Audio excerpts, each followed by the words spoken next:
Ladies and gentlemen, children of all ages, this is the show. No Hooves, but unbelievably cool sounds coming to you right now. The voices of Shade, Sarf the Magnifico, and a special guest. Who is the special guest, Sarf? Tell him. Our special guest today is Alicon Radio artist and live streamer Phaeston. Hey. Yes. Hello. What up? Such an awkward way of saying what's up, but I suppose I'm fine right now.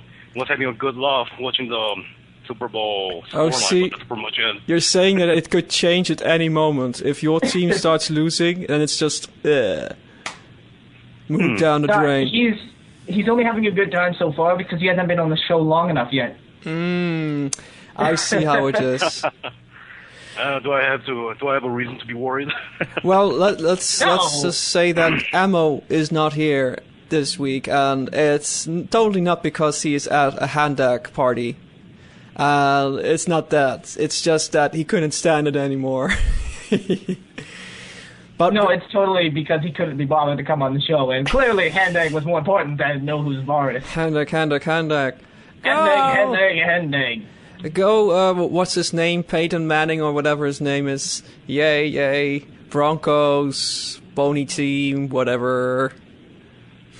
Handak. And I believe their opponents are Seattle guys. I don't know. Yeah, why do I know this stuff? It's terrible. It's corrupting my brainwaves. Believe me, having quite a lot of useless knowledge within your brain doesn't really kill you in whatsoever. I have a lot of them in my brain. You say that, but you don't understand the consequences of doing a show where weekly you have Ammonitis on talking about his Handak team. It's not the same, I swear. So that covers you. What's been up on your end, Sarf? Did anything happen to any books or something, or personal property? Oh, that's an interesting story. So I finally engaged myself in this wonderful book, and I haven't read a book in a while. I don't know what it is. I think I just, I got caught up with myself, and I didn't really want to go through the effort of paying money for a book. But I ended up, through one way or another, getting a gift card. So I took the gift card, went to a bookstore, and bought a couple books. And I'm enjoying this book, sitting in my bed, reading for an hour or so, and I get up and think, I could use a snack. So I go downstairs, I make a snack, and come back to find that the cat had urinated not only all over my bed, but on the book as well, and completely destroyed it. Lovely. My book was urinated on by a cat. Yeah. Lovely. Did you start interrogating the cat? Find out the motive? Well, no, the cat was just introduced to the snowbank. I see. So, that's it for the week, huh, for you? Isn't that enough, I guess? Not much else interesting happened, though. Well, we're nearing the final season, unless we suddenly get a continuation and the saga goes on. But it's the last season, I think, or hope, of my mediocre Dutch cop drama. I had a phone call a couple of days ago from, I'll translate this so it sounds extra funny and dramatic, the Palace of Justice. The Palace of Justice, is that like the Ministry of Love? It's pretty close. Although I hope I won't be subjected to any torture sessions while I'm going inside, because that's what's happening on Thursday next week. I'm going to go over, and then I'm going to be briefed on the procedure of the courtroom appearance. So, and that's a debriefing session. And that's like the day after 2 shows from now. So, and that's the final episode of my cop drama. I hope. And at least the thrilling conclusion of this week's episode. Yeah, this is going to be exciting because now I tell you this teaser, this is going to happen. I'm setting it up, and you're all going to... Don't spoil the next episode. I've been waiting forever for this. No, I'm not spoiling it. I can't. Spoil everything. But people are waiting to see if next week it will pay off, and I will have delivered the goods. Then next week I will talk about this preparation And then the week after that, I'm like, oh my god, I'm so nervous. Tomorrow is the day. And then the episode after that, I'm gonna tell you what happened. Isn't that exciting? A thrilling conclusion. Yeah, this is like a storyline that has been going for 10 episodes of No Hooves Barred. It's going on and on. It's an ongoing theme. Yeah, some people actually have interesting lives and don't have this sort of stuff. What could be more interesting and enthralling than Shade's running with the police and cop chases and explosions and I don't remember those. On train cars. Yeah, there were train cars. Yes, that is true. It all happened on a train car. This is how it went. You fought off 6 ninjas on the train car. Once you defeated them all, you had to jump off the moving train car. Right before there was a mass collision and exploded, destroying half of the train facility or something like that. Yeah. And then you ran away, stole the nearby vehicle, which just happened to be an Aston Martin. And then through this epic, fiery, gun-shooty, epic car chase, you managed to kill 6 more ninjas, and then finally got to the police and are about to be a witness in the trial of a deep Yakuza boss. So, yeah, absolutely. I find it interesting, though, how the stories start to get extra flavor the more you tell them, because, I don't remember... I pulled it out of my chicken as I went along. I was going to say, it actually wasn't Yakuza boss, it was an underling. But other than that, the explosion and the ninjas, that's all true. It was a pretty accurate retelling. Yeah, it's very true to fact. You should submit the script of your thrilling life story to some Hollywood director. I hear Steven Spielberg is looking for a new movie. Yeah, I'll tell them about my completely uninteresting run-in with random violence. No, it's killing ninjas and being a witness in a Yakuza boss trial. Oh, in right. the Netherlands for some reason. Yeah. Because the Netherlands, Yeah, and then the stormtroopers entered the room and... yeah, I called for assistance from the USS Excelsior and the... Right, and Mecha Hitler, Darth Vader, Stalin jumped into the room and yelled, "Objection!" see, it's a funny thing with those courtroom things, because you have to realize that you cannot expect anything beyond the basic procedure guidelines. You have to prepare yourself, at the same time realize that it will not happen the way that you probably imagine it will. Because, it could be just as likely that the guy is, not showing up, or he shows up and he starts yelling every time I open my mouth, and it starts being dragged away by security, and it's just, that's all stuff that can happen.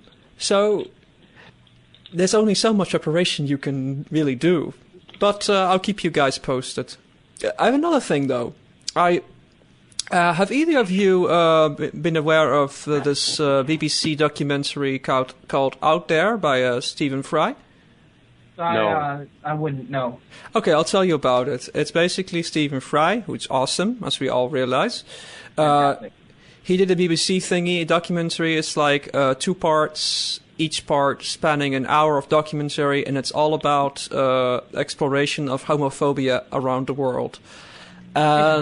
It's a phenomenal piece of empathic television, and in its simplicity, it is actually quite insightful, because, as we all realize, when you're discussing this sort of stuff with the evangelical, there is absolutely nothing you can say, and it's interesting to have it reaffirmed because Stephen Fry is pretty good at nuancing and asserting his opinions, and he's a pretty good discussioner, and he can barely make a dent in the wall of nonsense. But there is this one particular really funny tidbit. So, in the United States, they have these de-gayification camps, right?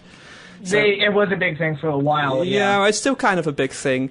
But anyway, not as much. He went to the president of one of these organizations, and he's going up into one of these flat apartments, really very pretty and very clean, sterile place, and he talks to this sort of pseudo-Freud with extremely soft hair and a silky smooth voice. And he's basically going like, well, it can all be traced down to poor parenting by the father and blah, blah, blah. It's like complete and utter nonsense. And by the way, it's interesting how there were lots of ex-gays who would be willing to be interviewed, but no ex-gays. Where do these ex-gays live? You start to wonder if they even exist. But the funny thing is, Stephen Fry just let him ramble about his weird daddy issue nonsense. And at the end, then Stephen Fry just said, like, so have you heard of this new phenomenon? It's like someone who doesn't identify as being gay, but exhibits several stereotypical gay behaviors. Metrosexuals is what they're called. And it strikes me that you, with your well-groomed hair and your smooth voice, are an excellent proponent of metrosexuality. And if you just freeze your YouTube video, because yes, you can just search on YouTube for this, just search for Stephen Fry out there. If you freeze YouTube right then at his facial expression, it's like, oh, it's a perfect expression. He's like so shocked and disgusted. That's smooth talking little worm is like, oh no, what is he saying? I need treatment after this conversation. Help. So, by all means, guys, check it out. It's pretty interesting. I mean, it wouldn't really necessarily present you with new arguments so much as give you an insight at like how homophobia differs around the world. And, of course, reaffirm the notion that it's completely nonsensical. So, yeah. That's that. So, Sarf, did you realize we did something really stupid last week? What did we do last week? We said that we're gonna, like, prepare a topic for this week by reiterating that particular email like a month ago. Mm-hmm. But we didn't actually do that. We didn't. Oh well. We'll be fine. Shall I reiterate it for next week? Maybe. I have a couple emails, actually, but none of them relevant. Yeah, but this particular one, I just posit it now, reiterate it now, so we don't forget it, and then people can write in for next week about it. It's fantastic. Like, the topic then is, like, how do you stay friends after a breakup? So, write in with your experiences, questions, and nonsensical non-sequiturs. And don't forget, you can write in at nohoovesbard@gmail.com. You can drop us a line on our Tumblr at nohoovesbard.tumblr.com. Or tweet us, that works too, at nohoovesbard. Yeah, tweet us. What's your personal tweet, Sarf? I don't use it very often. So just at nohoovesbard would work. Oh, you're hogging that one to yourself. So if you want to talk hiding it away in a deep dark hole. If you want to tweet at Sarf, you just go tweet at nohoovesbard. It's secretly him. It's secretly me. Not much of a secret, but it's me. Yeah, I'm at Slightly Shade. If you are not a derp, I will allow you access to my super private hidden Twitter account. Not a derp. Yeah, well, if you're like, hi, I really like Fluttershy's wigs. Can I stroke yours? Until you say yay. Then I might say no. That is just downright creepy. Yeah, well, it's the internet. If you're around on the internet, you'll encounter some really quirky stuff. Isn't that right, guys? Yeah, just a little bit. That's kind of what you wanted to talk about, isn't it? That is kind of what I wanted to talk about. Yeah, it's why we got our special guest here, huh? Yeah, I brought someone just for that topic. Now, I was kind of having a conversation in the group chat with a different radio, and you notice how I'm not trying to say the name of the radio. Anyway, so in this group chat, we were having a conversation related to what someone had said in regards to the bronies, in particular bronies on the internet. So the kind of the fandom in general. And it was a conversation I felt that was kind of worth bringing onto the show and kind of see how we could delve into that here. Now, I'm going to bring up what the comment had been. And this is quote-unquote, I hate the show and kind of don't like the type of people who like the show. But I'll never tell them to die or chicken. That's just cruel. I don't understand why people must always be chicken to each other. They really shouldn't judge others by what they find entertaining and harass them for it. Now, before we go on, I kind of want to point out the double standard that this person has laid down here when he tries to kind of come across as being someone, oh yeah, I tolerate these people even though I find them intolerable. And, in my opinion, you can't be a tolerable person if you're only going to tolerate from a distance. Well, yeah, I guess it's also a matter of the difference between tolerating someone as a person rather than tolerating one or two aspects of a person. Like, for example, you can love a person and tolerate the fact that they love WWE wrestling. You know what I mean? This is a real life example. It's one of those things. At the same time, the one thing that I take largely issue with is that he uses the term, or she, I don't like the type of people who like the show. What exactly do you mean by the type of people who like the show? That's kind of like saying I don't like sports because of the type of people that like sports. Yeah. See, there isn't one type of person. There's never one type of person. Humanity in general just doesn't work that way. Except if you imagine that being a brony or liking the show is such a defining quality that it encompasses everything about your entire existence. And that's probably something that the person who has that opinion has gotten themselves trapped in. When you're young and you have this one identification thing, when you're looking for the identity, and it's like, oh yes, I am gay, and that is all that I am. I am the gay, and there's only one sort of gay, and I am the gay. Or you're like, I'm a Trekkie, that's everything I am. And of course, if you would manage to mature for a few weeks, then you would probably come to the conclusion, eventually at least, that there are many things that build up who you are as a person, and being a brony is not as much as a movement as some people would like to have you believe it is. It's an interest. That's what it is. This person kind of strikes me as the type of person that is one of those silly people that takes the media seriously and their stereotype of the brony fandom as being 40-year-olds that live with their mothers and have a collection of 300-plus ponies with borderline mental disorders. I only have 3 and only 2 borderline mental disorders, so I fit for radio. Well, at the same time, the reality is that we usually tend to make a broad generalization on a certain group of people. I mean, one thing that I actually told you, Sarf, while we were having that kind of discussion is that we have one of those a preconceived idea about a certain group of people, from my own point of view, that usually goes straight into people with a color, which includes me, but I am more of an Asian person, I suppose. I'm an Asian person, but especially African American, I suppose, is a political way of saying it, or right. And one of the things that I told you that a lot of people have, especially when it comes to poor people, or whenever you meet some kind of a beggar in the street or something like that, that a lot of people tend to have this kind of a train of thought, in my point of view, that I I see where you're coming from. The example that you used earlier was that a lot of, in the Korean culture, a lot of people, and because you are Korean, a lot of people in that culture kind of are very, very racist. It's not really that much of a openly blatant racist, although there are right now that over there the national tension and all that, a lot of people are very adverse against. Understandably so, yeah. A lot of have that kind of preconceived notion about Chinese people and Japanese people, although that the Japanese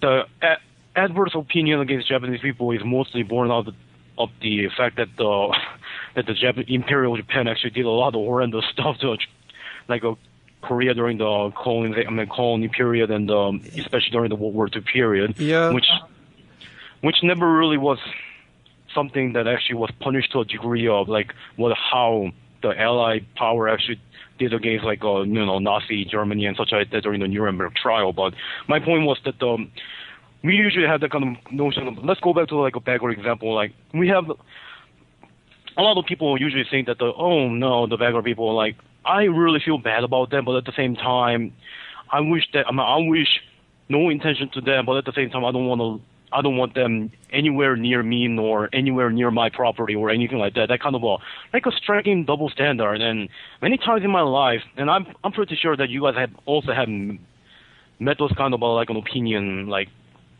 weird. I mean, not weird, but double standard opinion, or even. I see what you're trying to say. Yeah. Even me, I think, have some double standard when it comes to a certain group of people or any kind of aspect in one of our life. But the thing is that most of the time, when you actually try to justify why you have such a double standard, then most of the time, logically, the reasoning behind it is really weak at best. I mean, the text that we were discussing over that actually was posted on YouTube, even I agree with you on how weak it actually is in terms of logic. But at the same time, that is something that everyone has. Doesn't really mean that it is right, yet that it exists. And one thing that I usually preach, I suppose, or argue in the real life is that there's a difference between turning a blind eye over things that we would consider ugly, like racism, double standard, prejudice, or even like a violence, or even to a more of an extreme degree of war. There's the difference between turning a blind eye toward those kind of a thing and trying to actually look directly into it, trying to understand it, trying to figure out why this is wrong, and trying to figure out how we can actually correct it. The former one could be considered as a Victorian notion of things where instead of trying to help, when we are talking about like a Victorian notion, my notion is about like what you were talking about, like a gay camp, like and such like that. Instead of trying to suppress it, trying to weed it out of people's mind and trying to actually force them to actually live in a way that they really don't want to live, trying to understand and trying to figure out why it is wrong to force other people to accept your point of view, but instead try to actually come up with try to actually coexist, try to actually come up with a better solution to live together. I mean, there's a lot of people have that kind of a weird notion that the people or subgroup are a type of people who are trying to change the society or force other people to accept whatever point of view that the people, other people wouldn't really agree with, which is kind of really ironic because usually, most of the time, that usually happens in the completely opposite way, but... Brony Pride, man! It's changing the world! I mean, Brony at best, in my point of view, is nothing more than sharing a common interest, as you have said, yet people just make a big deal out of it. It's kind of what you were talking about,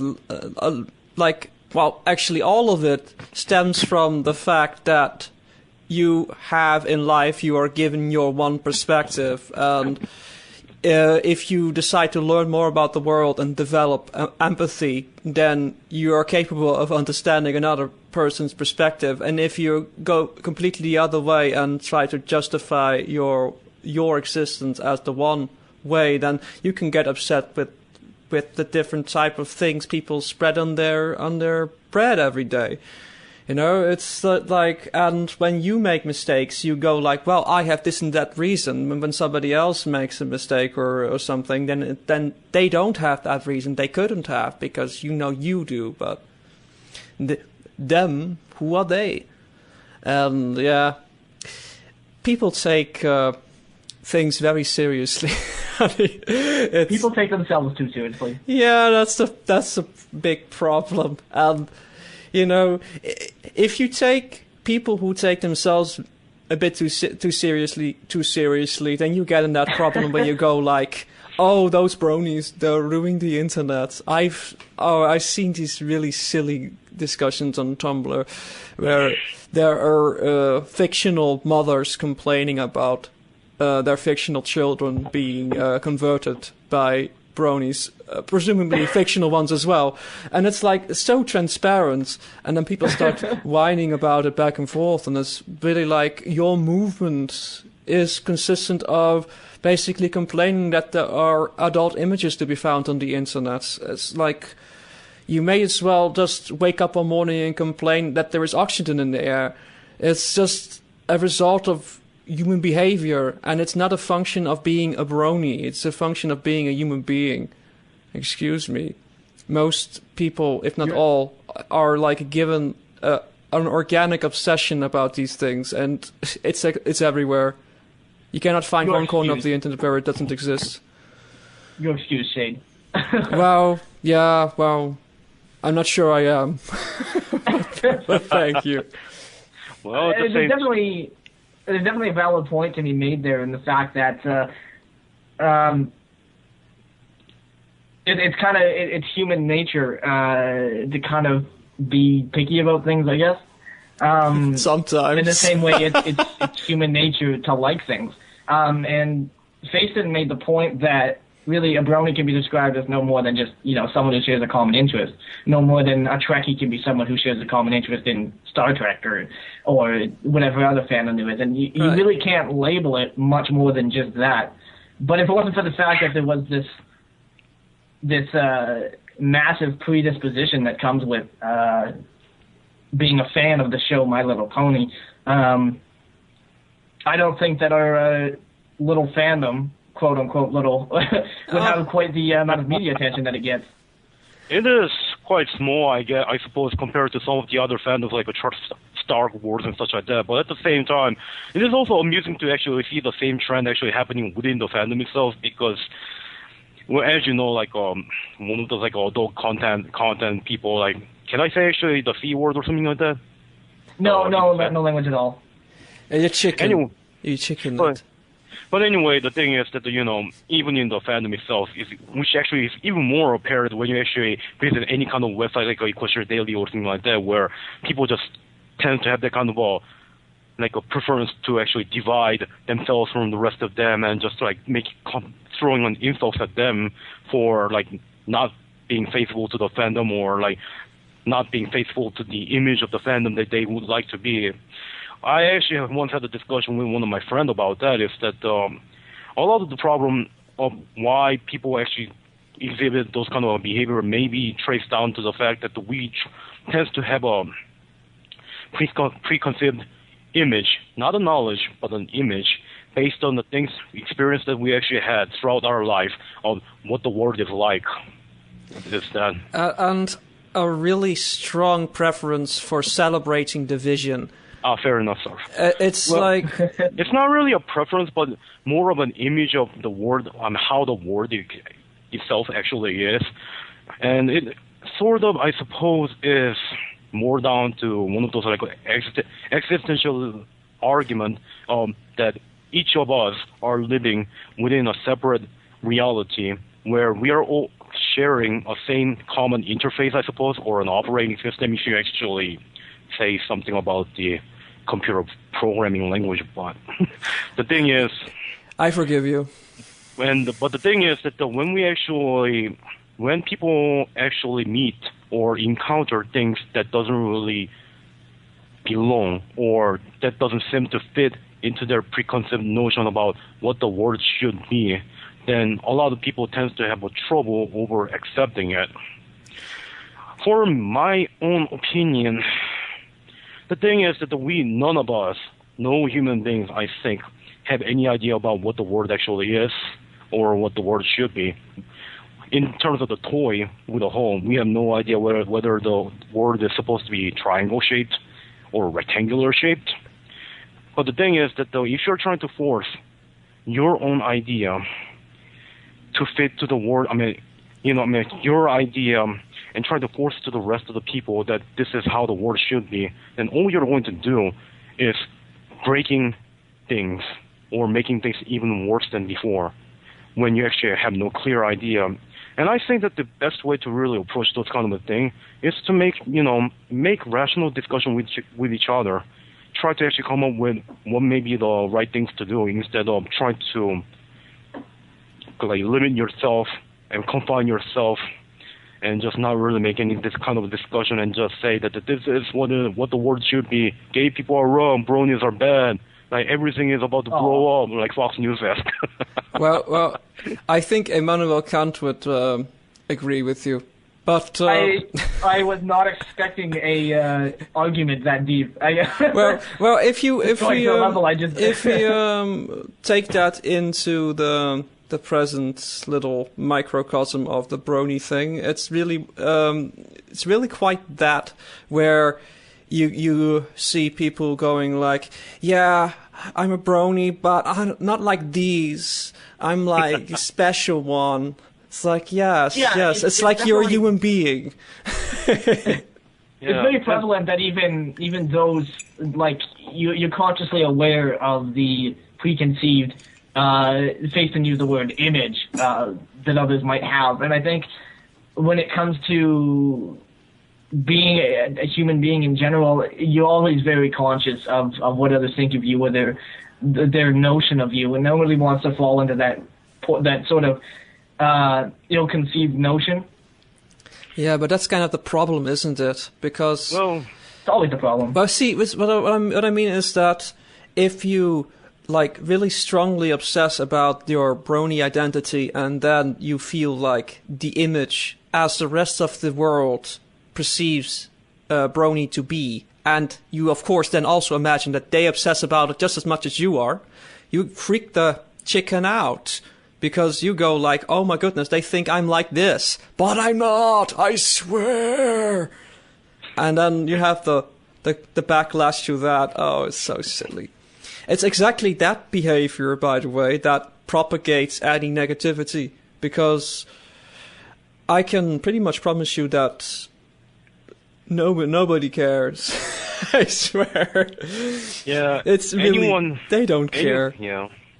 When you actually go to like more of a higher up there, I suppose, where for my case, I'm an undergraduate student, majored in physics, and the thing is that even though I really don't openly tell other people that I am this and this and this, the thing is that once you actually get to the higher ground and try to actually associate yourself with the right kind of people by I mean people who are not going to.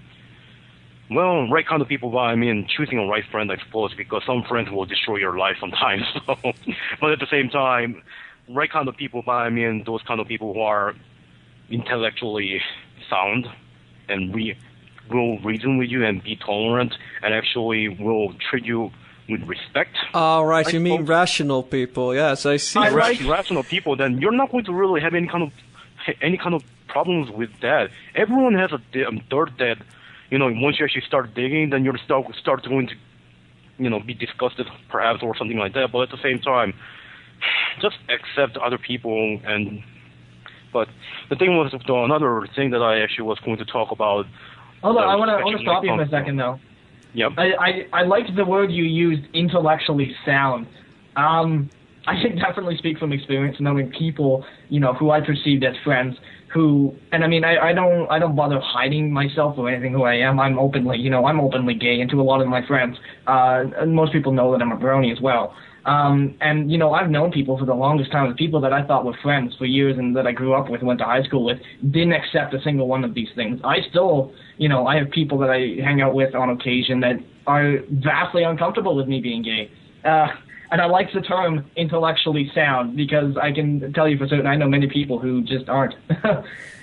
And it's definitely, it's a good to describe someone who can, sort of accept someone not for the labels that they might fall under or any preconceived notion, but only, take someone for what you see them as, and that's not what I'm trying to say. Take someone for who they are and who you know them as, not what they may be seen as. Yeah, and that's intellectualism. They say like first impressions are everything and blah blah blah. Yes, if you're extremely narrow-minded and never challenge your preconceived notions. But see, if you're doing that regularly, it's second nature. You always explore everything with curiosity and wonder, like, okay, who is this person? Rather than going like, how can we burn this gay chicken? And oh my goodness. But at the same time, I also, I mean, You're bleeping that. yeah. Fine. But Shade, I mean, one thing that Shade actually kind of said that actually kind of got me interested in, especially in one of the statement was about the people who are kind of like I'm a brony, but I'm not like this or something like that, because that actually happens way too often when they are trying to actually dissociate themselves from the so-called furries within the fandom, because when you actually go to especially like comment section and many of the social websites that actually is dedicated to brony, like Quester Daily or like MLP Forum and all that like that, it's just really common to see those kind of people. And it really amuses me to, I mean, seeing, even the subgroup that we so-called belong to, I suppose, that there are still so many people that would rather try to actually divide the border between, those kind of people and my kind of people. The reality of the brony is... Are you talking about furries? Yeah, reality is that when you actually go to a lot of like what's it called fan-made contents and such like that, especially when it comes to, I'm sorry, I was speaking too fast. Especially when it comes to like art, like digital art and such like that. Right. I would tell you that in my point of view, more than half of the people that I see who actually draws pony, or even like people who are like quite famous, I suppose, or quite well followed, I think quite a lot of them are furry artists. And a lot of people who actually are even within the culture itself, I think, within the group itself, I think, within the fandom, are furries as well. And the thing is, that's pretty much a reality. And, try not to really divide within yourself when you are the kind of a group who are being oppressed from an internet level. It's definitely an interesting point that a lot of there's kind of that big divide, and a lot of people who are furry artists or furries are also secretly bronies, and they kind of try to keep these two things separately. And I think it's absolutely absurd. There's a great deal of furries that just have this hating grudge against the brony fandom. I don't understand why. No, it's not actually it's absurd. True. I mean, when you look down at the fundamentals of these fandoms. Sorry, I don't actually believe that's quite true. It's the other way around. Yeah. See, because it's exactly the image thing again. Because furries know the truth that all bronies are also furries, and when a brony is confronted with this particular stunning element of truth, they freak the chicken out because they know the image of furries. And I will just say it now. This is not a new thing. It was true with the furries. It's true with bronies. It's true with every subculture. It's like when you're young and, I don't know, you're in the gothic scene or something, and it's like the same nonsensical drama everywhere. It is just an element of society. You can't escape it. And all furry is just an interest in anthropomorphic animals. That's all it is. So that's also ponies. So all bronies are, by definition, furries. And how much value you place on that identity is up to you. Nobody else. And the interesting thing is that from my point of view or from my experience, a lot of the bronies, especially when it comes to segregating so-called segregating furries from their fandom, have this kind of idea that the furries are all kind of a suit-wearing people, just wearing tails and just wearing tails 24/7 and such like that they have no life, they hate humans and such like that. It's just really amusing because that's pretty much the exact thing that the people who have adverse opinion or have a adverse generalization against bronies actually do.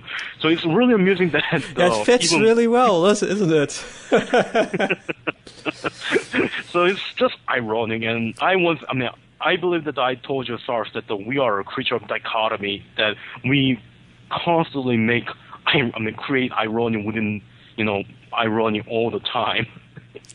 And that's just one of the, an interesting example, I suppose. Well, yeah, human existence is born out of conflict, so kind of makes sense.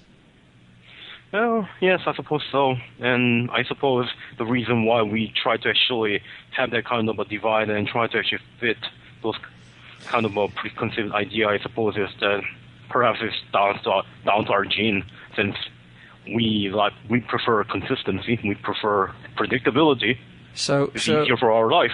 Is our verdict basically going to be more tolerant and let yourself emotionally mature?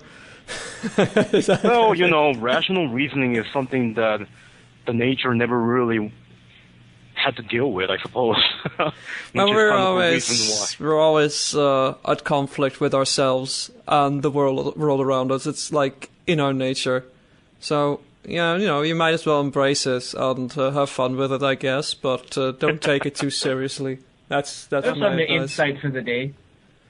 Yeah, don't completely freak out for no reason.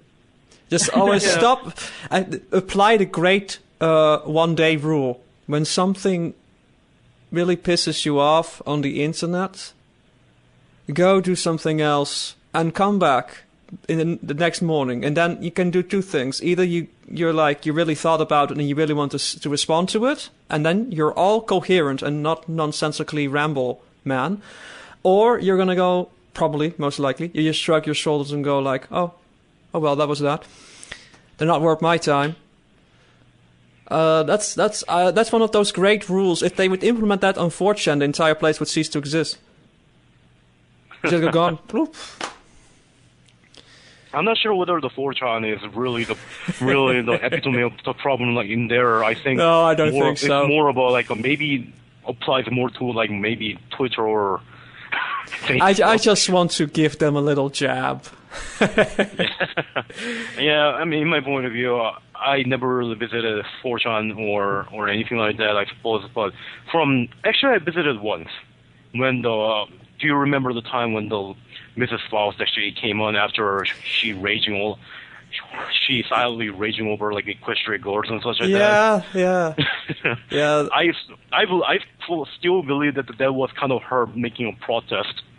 Well, she also kind of protested by posting a few images on Twitter and going okay, well, all my plans for Twilight Sparkle are now ruined, and then just a link to a Twilight Sparkle Equestria girl's doll, and just with just an ellipsis underneath. It's just she doesn't even need to say anything. It's just there.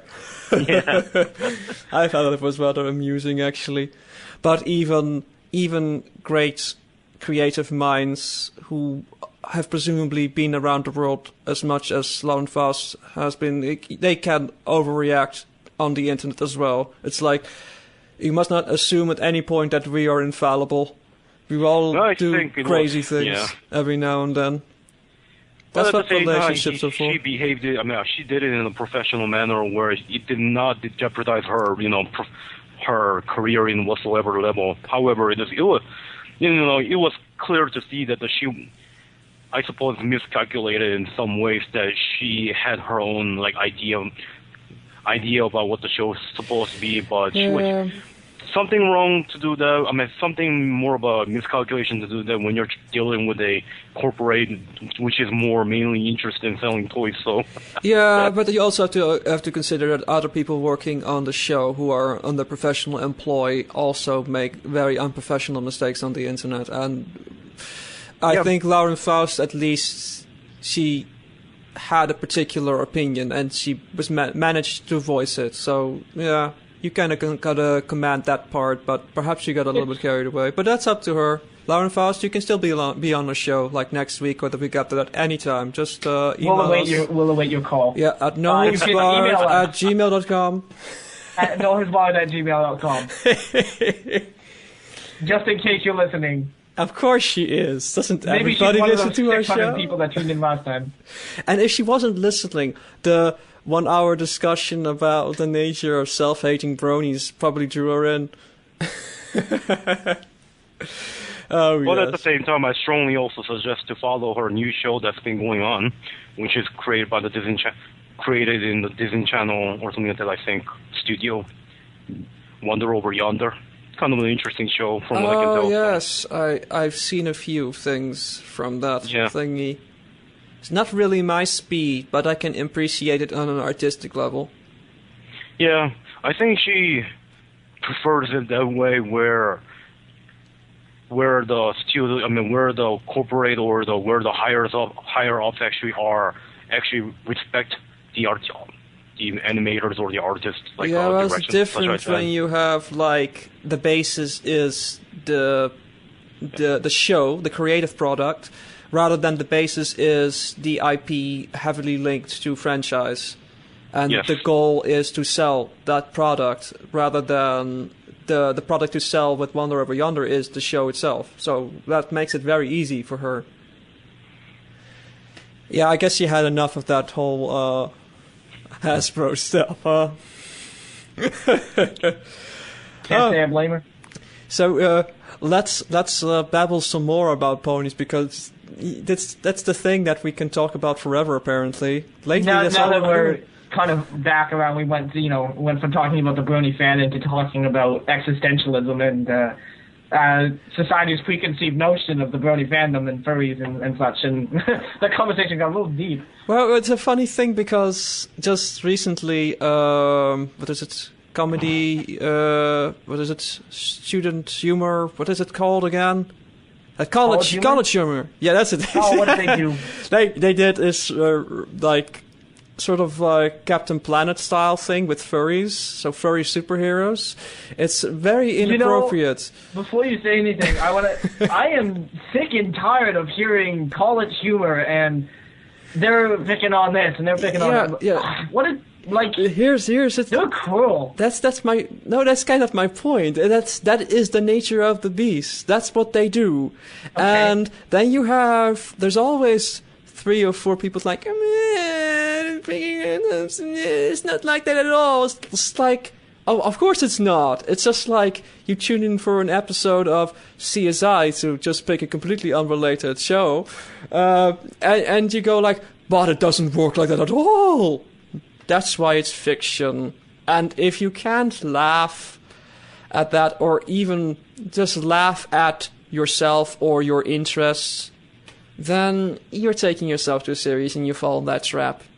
So, and then you get a call from Phaeston or Immanuel Kant, and they'll tell you not take yourself too seriously. Well, I do take things seriously a lot of times when it comes to my own life decisions such like that, but the thing is that I think there is a difference between taking things too seriously and the taking and the laziness of the mind, I suppose, or too lazy to think, because a lot of stereotyping, my point of view, is born out of laziness. Yeah. And the laziness of mind. Yeah. You have to be willing to challenge your first conceptions and try to reevaluate your position every now and then. But yeah, wish more people would actually freaking take critical thinking about. Yeah, well, this is a society where you can get away with basically living on instant gratification lifestyle. That is a perfect vessel for not exploring your position in the world or thinking about it at all. It's like there are people who go through an entire life cycle without ever wondering why they are born the place they are in and why they do this or that job and why they function in society in the first place. I mean, I would think these are elementary things that you consider growing up, but that's apparently not the case. Well, at the same time, truth of, I suppose, maybe not truth, but something that we are agreeing, a lot of science are telling, I suppose, can be a little bit uncomfortable. More and more, we try to discover more and more, we realize that we're not the most important things in the world, and more you learn about yourself, you realize that you're not the most important person in the world, nor in the society or anything like that, that you're just one of many, where a lot of people are better than you in so many ways, and you just realize that yeah, it's that fear when you realize that were you to think more about this subject, you might have to be forced to change the way you live in order to maintain the level of ethics that you pretend to uphold. Or it just, I think people just doesn't want to get disappointed with themselves, perhaps. Oh, yeah, that's procrastination, I guess. Procrastination of the mind. Ooh. Fancy. Yeah, I learned that in a hard way back in college, where I had a lot of brilliant people around me, and realized it was kind of a good thing, I suppose, from a life perspective, because immediately after the college, high school and such like that, I learned that there are tons and tons of people who are better than me. Believe me, I graduated from the high school with a 4.0 GPA, getting an A from everything. Then I come to the college and people who, one of the guys that I actually knew, who actually was a roommate of mine, went to Harvard straight, while I actually struggled in the college due to depression and such like that. And seeing all those people I would say that if I was a runner, the people that I met were like people riding a rocket. Just like those kind of people that I learned in the hard way that I'm not the most important person, nor I'm not the smartest person in the world. That there are tons of people better than me, and nobody is leading, nobody is following. That all of us are just a member in a society where we actually have to make compromises and just have to make do within the human society, I suppose. I guess the most important thing is to strive to be the best you that you could possibly be. Oh, yes, which is kind of a reason why I decided myself that the education is a goal of my life, that I want to make education as I want to educate myself until I can no longer, which is when I'm probably going to die, I suppose. So, will you bear with us while we talk about the latest Pony episode? No problem. Do you think you can handle it? I don't mind it, actually, so go ahead. Okay, Sarf. You just watched it. Your opinion is even fresher than mine. I just watched it. Brand new, fresh opinion as of like an hour and a half ago. I loved it. I thought it was the best MLP episode they have released yet, period. For many, many reasons. But I thought it was easily one of the best things I've seen in a long time, and it was phenomenal. You boneless chicken liked it. Boneless chicken liked it. Oh, it was amazing. So, what did you think of it, Shade? I thought it was phenomenal. See, this is a very intellectual starting position. But you know what I really, really like? Because I was watching this and I couldn't help but have a bit of a preconceived notion, thinking like, okay, this is going to be a silly episode, but I'm just going to bear with it. And then with the first song hit, I'm like, okay, this seems kind of familiar ground to me, but I'm just going to see where they're going with this. And it's like they're breaking all the rules, all the writing rules. Like, it's basically this sort of semi-musical, and the pace is all wonky. It makes it's like every writing convention is being stomped on and hammered into the ground, but it's done in this extremely interesting way. See, it's like this really big curveball, and then it hits you, and it's not only amazingly entertaining, at least I think so, it's also really intellectually well done, from the voice talent, singing talent, to the writing, to the animation. It's like this really big, cohesive, cooperative unit, and they could not have done a better hole-in-one, home run, and that hand-egg thing where they run like 60 miles past like a million defenders and put the egg on the ground somewhere. You know that thing? And then they basically, it comes back around and they teach these two really important lessons of life, and they do it in this really good, unforced manner. And I could not be more thrilled about this because, you know, there's kind of the fear when Weird Al appears on an episode that it would just be a silly little episode and it'd just be a thing. Oh, the humanity of his performance and his character as it was written was just phenomenal. It is like, I cried and I laughed and I just sat there, and then all of a sudden the episode was over and I thought, that was an episode. I feel like I've just been inside this, you know, this amusement park attraction that just leaves you ringing for like hours after. It's just fantastic work. Definitely one of the best episodes. Definitely one of the best episodes this season, of course. But it's also up there in the total list, I think. It's definitely one of the better episodes. I would say so, yeah. you kind of made the point that you walk in expecting a silly episode, and I would argue that in a way it kind of was, and that was the beauty of the writing and of the episode as a whole. Was that it was a silly episode, but at the same time it was a very wholesome episode. It was a musical episode, and it was that and a million other things. That was the curveball, wasn't it? It's like, it's silly, but it's not pointless. They are being silly, but it's actually a very dramatic episode and a very heartfelt, very honest episode as well.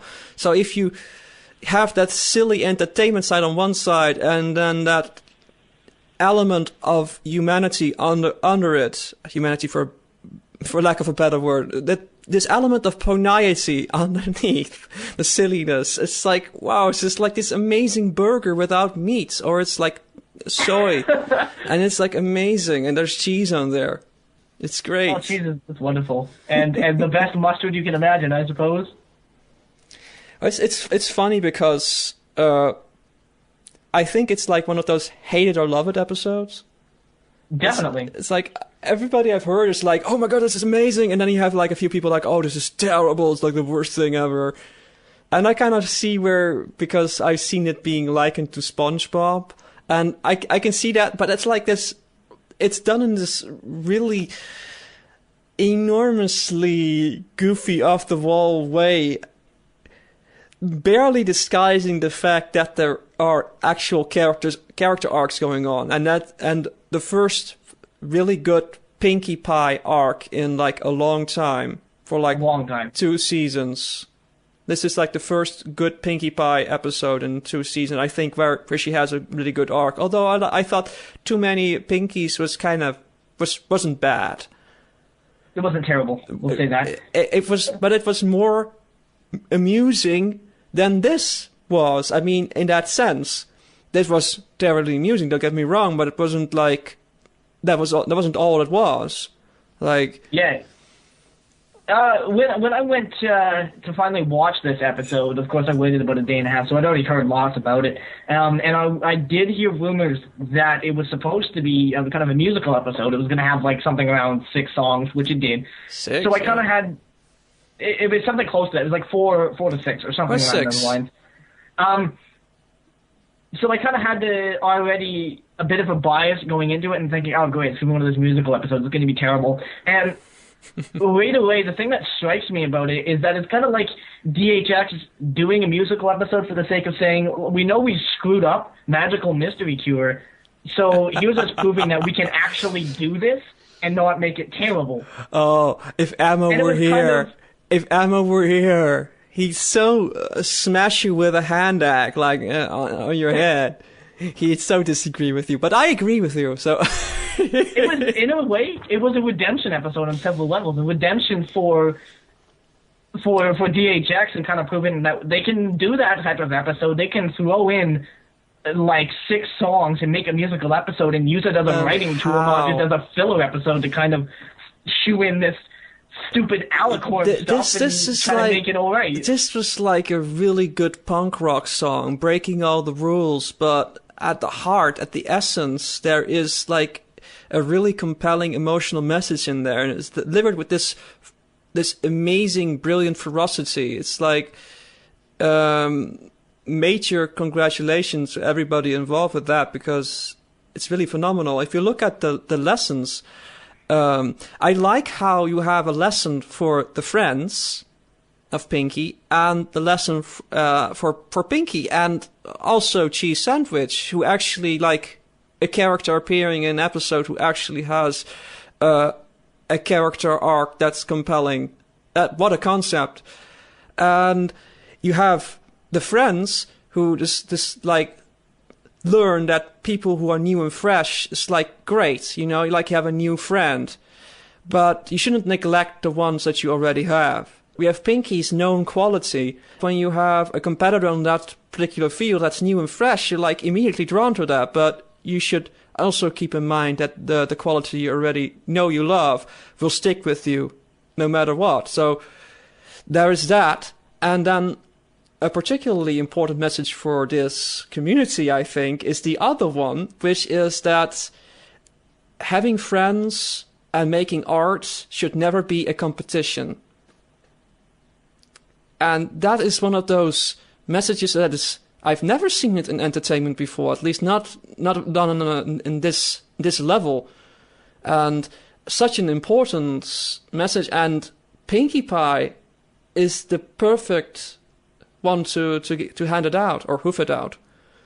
So, yeah, I could not be more ecstatic about this episode if I tried. The one point that you made about it was that it threw in a couple lessons, and it was very subtle about it, and it wasn't very forced. And I mean, I think that's one of the beauties of this episode is the fact that it threw in so many lessons. There was selflessness, role models, redemption, forgiving your friends, and the big thing that I wanted to highlight was not giving up on the talent just because, you see someone else that can kind of do it better. Phaeston actually made the point earlier that when he kind of went into his college, he suddenly saw a lot of people that were, smarter than him, and it's very intimidating. And I know I speak from experience. When you're trying to pick kind of a career choice, or when you're trying to look at what you want to do for college, and you're getting just out of high school, and you're trying to plan your life ahead, it's very intimidating to try to pick a career choice, especially when you see other people around you basically doing it better. It's extremely intimidating because you don't want to be someone that fails. You don't want to sink like all this money into secondary school and then not be good at it. And I think one of the big lessons that this episode kind of throws at you is that just because it seems like someone else can do it better doesn't mean that you should stop what you love doing and what your talent is, because you can still do it in your own way.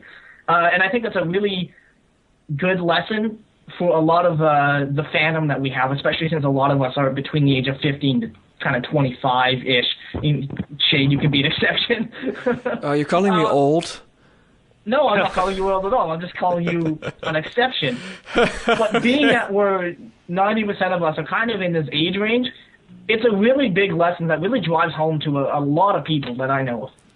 Yeah. Well, can I actually... Sorry. Can I actually interrupt in there? I wanted to agree with Sarf, but bring it. Well, you actually, I actually concur you in many ways. So I'm wholeheartedly on that, and there actually is a interesting quote made by Viktor Frankl on that kind of a subject, that life is kind of a downstream river, that unless you actually go swim toward the goal that actually is much higher than where you want to be, you're not going to reach where you actually deserve to be. That because of that, you always have to aim higher than what you want to do to actually get to where you want to actually get to.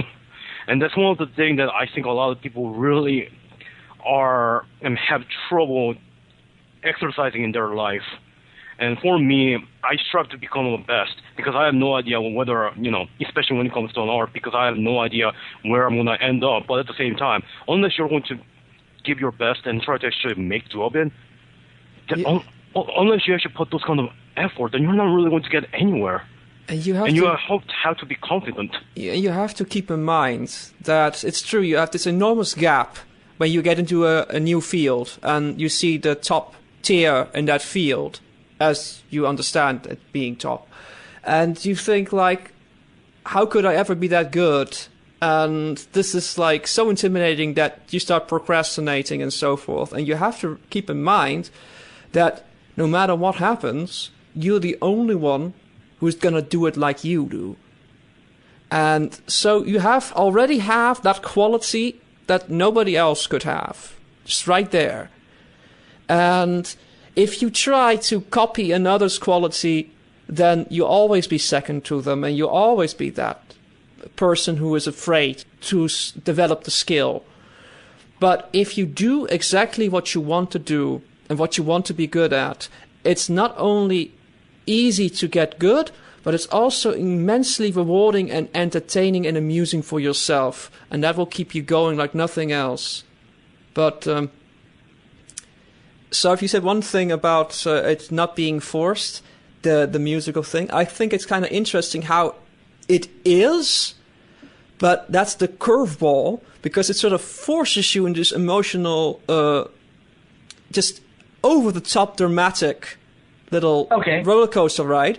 But then at the end it's like, oh, wait, didn't we tell you? Here's the real point, and it's actually is really heartfelt and fulfilling. It's like, whoa. So we get the quick high ride rush of like superficial amusement, and it's like you get to build the cake and eat it. It's a wonderful feeling. That's a fantastic point. Involved cake.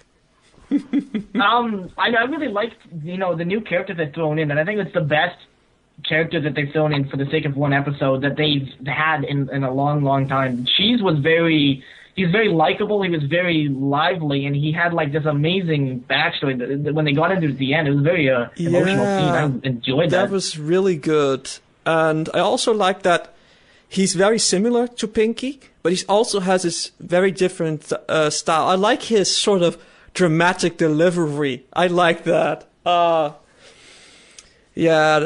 No, I completely agree that Cheese Sandwich is a great character.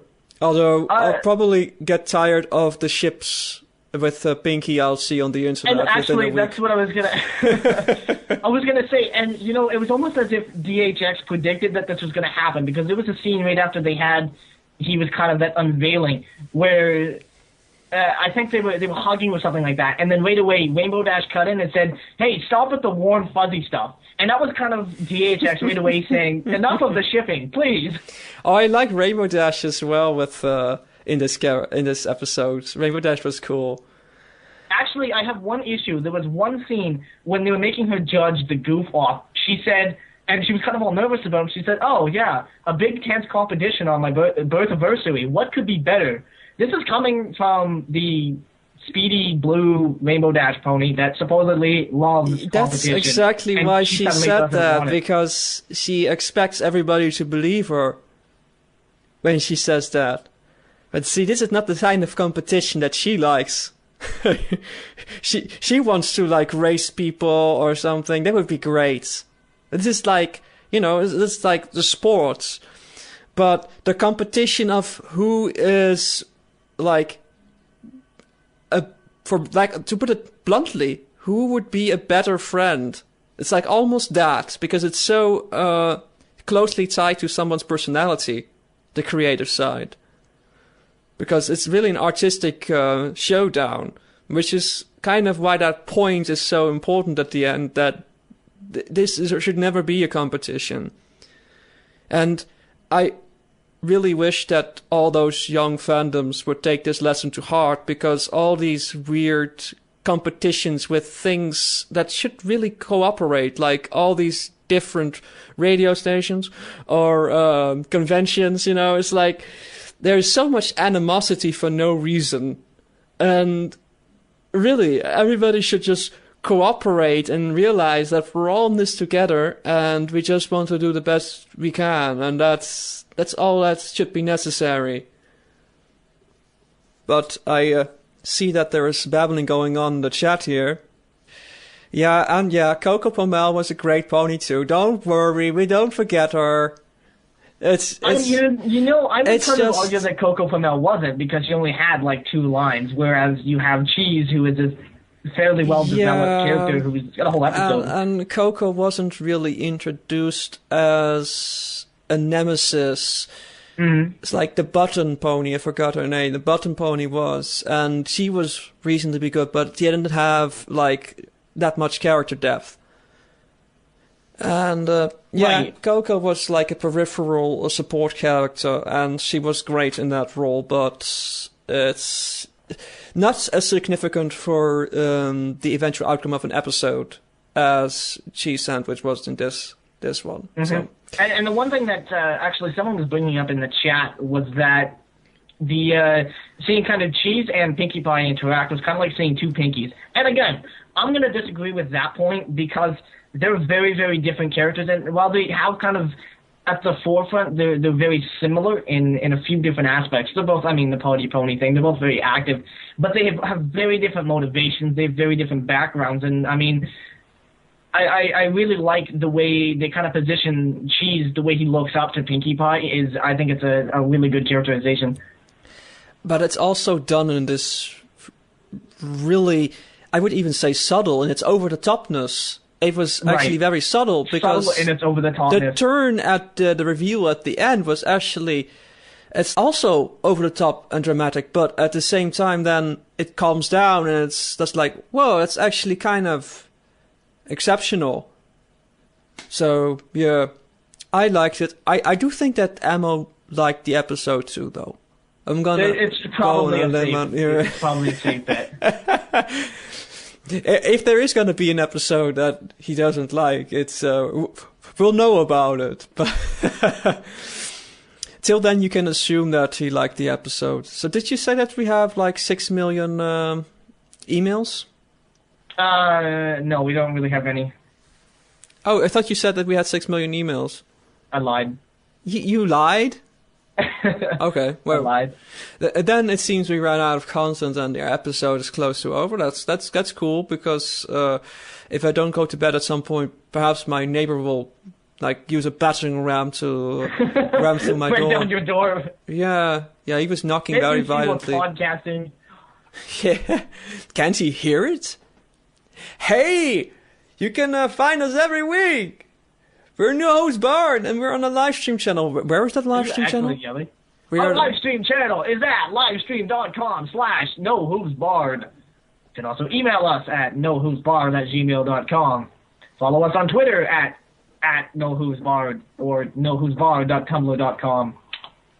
And then we're also on, let's see, Ponyville Live, Alicorn Radio. We are on the front page of Ponyville Live. We will be played on Alicorn Radio at some point. We're also on Hive Radio at Wednesdays at, 3 p.m. AEDT. What is that?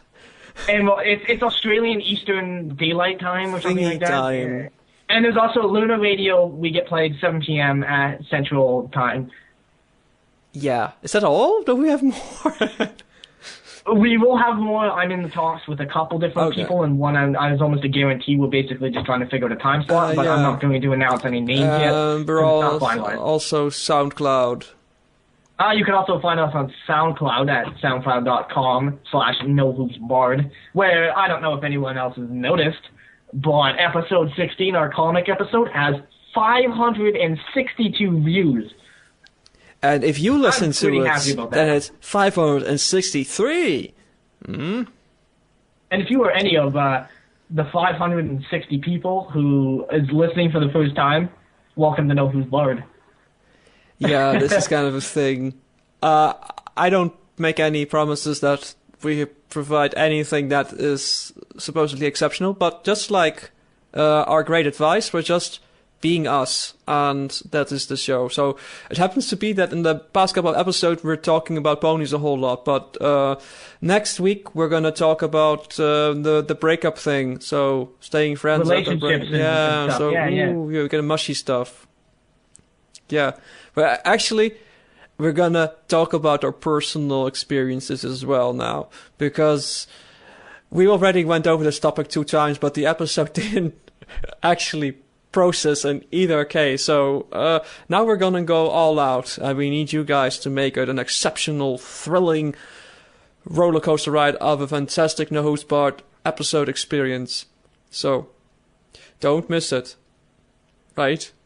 You can't miss it. It's important.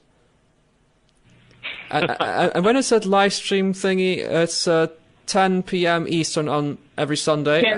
10 p.m. Eastern or 8 p.m. MST every Sunday night at livestream.com/nohoovesbarred. But at this point, we've probably thrown out so many links and nobody's really paying attention. Yeah, I want to go be like really, really needlessly thorough and also say like Monday at 4 a.m. CET or 3 a.m. Greenwich Mean Time or 5 a.m. Eastern European Time. It's okay. Come June, we'll be doing 2 episodes in June. While me and Shade will do our episodes side by side. Oh, that's gonna be interesting. Are we gonna like use Skype to talk to add Emma to the call, or we're just gonna sit in the corner of my room and just have a microphone there and just let it be us two, or what are we gonna do? We'll skip the listening part and we'll just sit with a cup of tea and talk to each other about the episode. So what are we going to talk about this week, Shade? Hey, we've already done that like at least 30 times. 30 episodes is just us like going like, what are we talking about? We're just making this up on the spot, aren't we? Yes, that's what we're doing. Oh dear. and then you complain about it afterwards. So funny. Yeah. Now that we're off the recording, hopefully. We have to actually say bye before we can stop the recording. But I want to, make one little point, because I've seen a couple about the episode, because I've seen a couple of Tumblr discussions, and just like most other things on Tumblr, it's all wrong. Yeah, it's wrong. See, all wrong. Because there were people who were looking at the cake scene with the birthday cake of Rainbow Dash, and they're going oh my god, this is evidence of Rainbow Dash's age. And they're like, oh, see, I counted the candles. She's 21 years old. See, it all makes sense now. And I don't know if you remember the scene, but it's like one point of view on the cake. So it's like a two-dimensional cake if there were 21 candles. So actually, I counted the probable number of candles in that particular scene in 39. So let us just assume for a moment that they're keeping with the tradition of not revealing actual ages, and say that she just wanted a lot of candles on the cake. Doesn't that make sense? There was actually a tweet made about this, and someone asked if it was representative of her actual age, and they made no intent to actually show her age. And basically the comment on Twitter was, maybe they just took as many birthday cakes as they could find and threw them on the cake. See, that makes much more sense. And actually, it also makes much more sense in the show that they don't really want to do that, because that locks them in. Much like if on an episode of Doctor Who they say oh, we only have 2 more doctors, then 2 doctors on the line, they're gonna go oh, MFG, what did we do in the 70s? What is wrong with us? And they have to sort of find a workaround.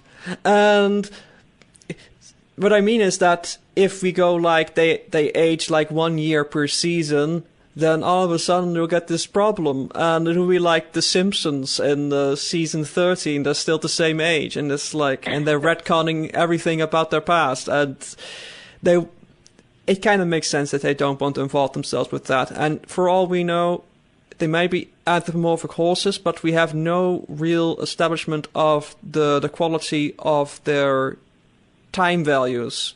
Beyond, we have a new day, we have a new season, and we are thrown this amazing number of 1,000 our way. 1,000 is one of those powerful numbers, and that for our particular generational living beings, that's like an eternity. Might as well be 1,000,000, might as well be 200, makes no difference. So, so I'm just saying, man, you guys on Tumblr are wrong.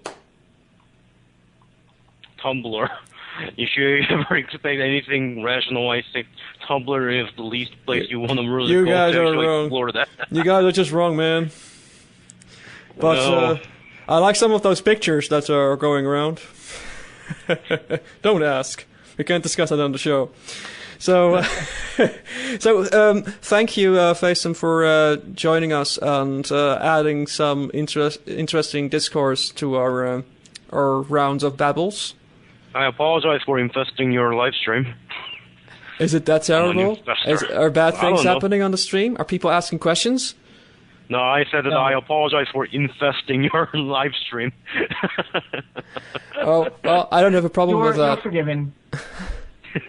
See, I like that. A little bit of poisoning into the cerebral process of our show. Doesn't hurt anyone, right? Shake things up a bit. Yeah, a new voice. But maybe 6 people will write in, oh my god, get that guy on every week. In fact, get rid of that Sarf guy and that Shade guy. He won the Phaeston show.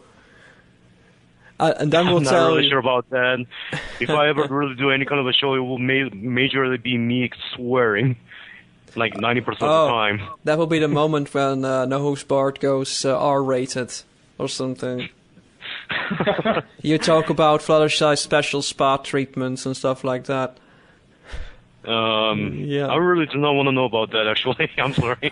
Yeah, you have to actually register for an account, then we'll then you can actually see. But hey guys, thanks for listening and have a nice night. Tuning next week. Sarf, don't you want to say the final bye? Bye.